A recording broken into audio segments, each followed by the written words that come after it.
80% là, d'Écossais qui risquent d'aller voter, qui vont sûrement aller voter aujourd'hui. Est-ce que c'est ce que vous ressentez dans la rue? Est-ce que les gens Ah, vont faire leur devoir de citoyen?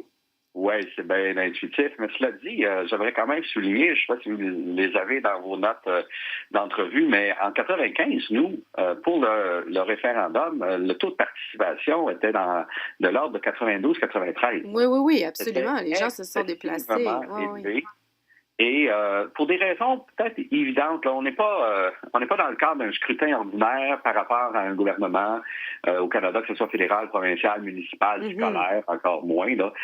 Les gens sont comme nous l'étions je n'ai pas les chiffres, je me souviens pas des chiffres en 80, mais en 95, très, très, très intéressés par la question pour des raisons mais absolument évidentes. Et Mhm. ici, moi, je dis 80 à 1000 nez comme ça, madame, je dirais que c'est quasiment un minimum. Peut-être ça sera plus haut que ça. Là. Ah oui, hein. Puis qu'est-ce qu'on ressent journée de vote dans la rue? Moi, j'ai vu des images, M. Beaulac à RDI tout à l'heure. On voyait bon des bénévoles des deux camps discuter dans la rue. On sent que les passions, aussi flegmatiques les Écossais peuvent-ils être, on sent les passions s'activer un peu là aujourd'hui. Oui, puis c'est sans doute.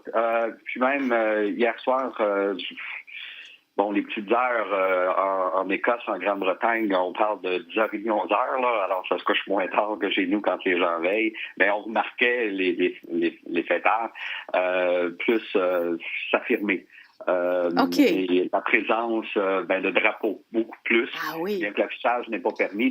Donc, ça va dans le sens que vous suggérez. Puis, j'ajouterais que sans doute aujourd'hui, pour les deux camps, puis j'en entendais parler déjà depuis 3-4 jours, ça va être opération faire sortir le vote. Mhm. Alors là, je ne sais pas si au niveau des gens qui sont impliqués directement, si ça va être encore de discuter beaucoup autant que d'aller faire les téléphones, cogner sur les portes, Mhm. assister les gens peut-être du troisième âge pour trouver et se déplacer Mhm. au bureau de vote, etc. Les derniers sondages, M. Boulac, je disais en introduction que c'était, bon, légère avance au non, quoi qu'il y a encore beaucoup d'indécis. Est-ce que c'est ce que vous lisez aussi actuellement? Qu'est-ce que j'entends depuis l'arrivée? Parce que, bon, c'est le week-end dernier, il y a une dizaine de jours, on a eu ce premier sondage où le yes, le oui, a été over the top, a Mhm. été pour la première fois annoncé comme peut-être vainqueur. Oui, Et depuis, bon, les autres mais tout le monde dit on est dans la marge d'erreur. Ça, pour tout est les possible. sondeurs, c'est bien important de souligner ça. Ça veut Ouais. dire que finalement, bien malin est celui ou celle qui pourra vraiment, même ma collègue Claire Durand, c'est notre experte à l'Université de Montréal, Oui. on l'appelle la sondeur des sondages. Elle fait une analyse transversale des tendances. Et Mhm. je lisais son dernier blog hier soir, puis elle disait, bon, c'est encore techniquement dans la zone d'erreur, de telle sorte que Hmm. elle peut juste Tout peut se annoncer passer. par des tendances que, Ouais. sans doute, à son avis, le non devrait, compte tenu du nombre des derniers sondages qui le mettent marginalement à l'avance. Hmm. La question est toute simple, Monsieur Beaulac. L'Écosse doit-elle être un pays indépendant? Euh, est-ce qu'on s'est préoccupé de cette question-là? Est-ce que les Écossais la trouvent parfaite comme ça? Qu'est-ce qui en ressort de cette question pour ce référendum? Ben, il y a pas beaucoup de discussions sur la question parce qu'elle est tellement claire et qu'elle est tellement concise. Moi, c'est une des Mhm. leçons, il y en a plusieurs par rapport au processus. Moi, c'est à vous que je parlais, c'est une des choses frappantes, c'est que Édimbourg et Londres se sont entendus d'entrée de jeu par rapport au processus. Ça contraste Mhm. énormément avec le Québec.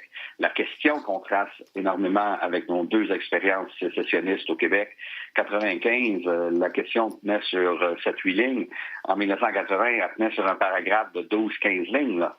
Alors, Mhm. ici, avec 6 mots, should Scotland become an independent country, c'est assez C'est certain assez qu'il n'y aura clair, pas, hein? Ouais. Il n'y aura pas confusion, d'erreur en un tout peu cas, dans le sur la comté. question. Puis, Non. ultimement, qu'est-ce qui sort du processus? Ben, Ouais. Londres l'acceptera. Hmm. Ben, Stéphane Beaulac, nous vous reparlerons demain, bien sûr, hein, pour connaître l'issue de ce scrutin-là. Nous vous souhaitons une bonne journée, puis Oui, gardez les yeux ouverts pour nous, puis on se reparle demain matin, Monsieur Beaulac. Très bien. Vous Bonne allez avoir journée. l'exclusivité parce que le timing, c'est à peu près à cette heure-ci demain là, qu'on devrait être ici. Excellent. On aime beaucoup, beaucoup ça. OK. Bonne journée. Au Alors, je revoir. rappelle que Stéphane Boulac est professeur de droit à l'Université de Montréal et de droit international.